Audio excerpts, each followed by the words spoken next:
Our sun, as well as our planet Earth, is losing its magnetic field as the Earth is slowing in its rotation. All the while, its base resonant frequency, also known as the Schumann cavity resonance, is increasing in accordance with the predictable sequence of the Fibonacci theory.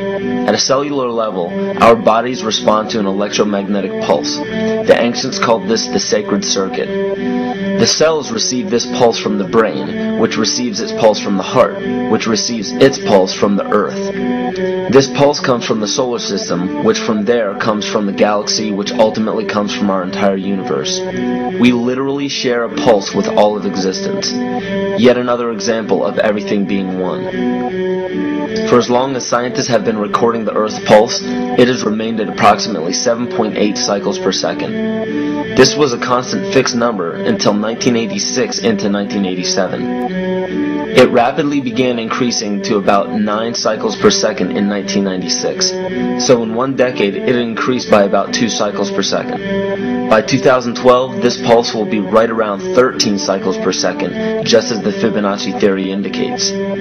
What does this mean for humanity?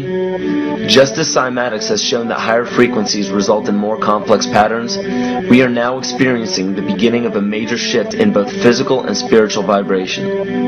It's difficult to understand what exactly will happen to our physical bodies, but ancient scriptures, pagan and monotheistic religions, mystery schools, and secret fraternal orders have all given indications as to what this experience will be like.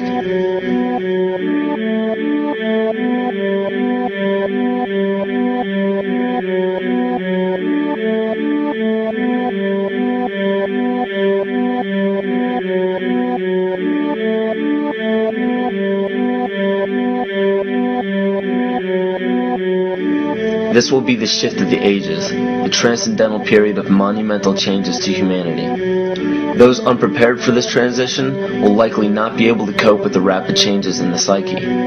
The only way to prepare for what is to come is what we have sought after for our entire lives: truth.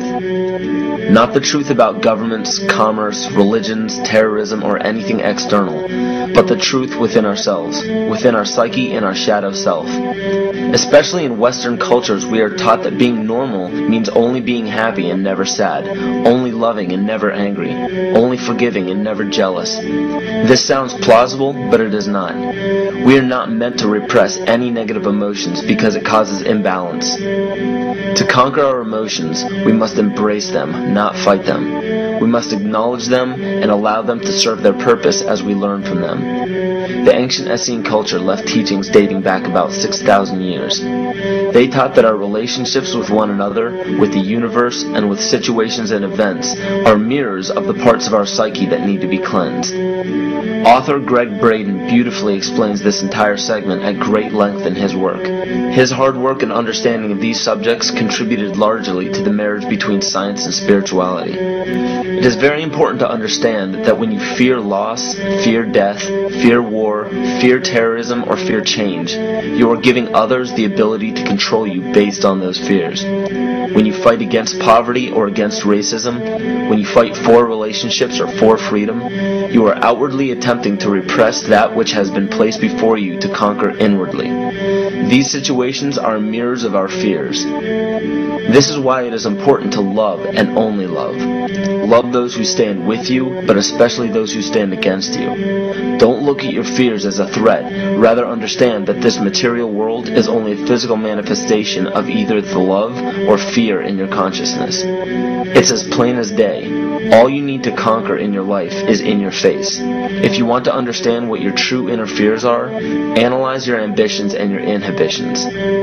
Everything explained here about the esoteric agenda of the elite few at the very top is nothing to fear. They have been at work for thousands of years behind the scenes to manipulate humanity, and it has worked. Until now.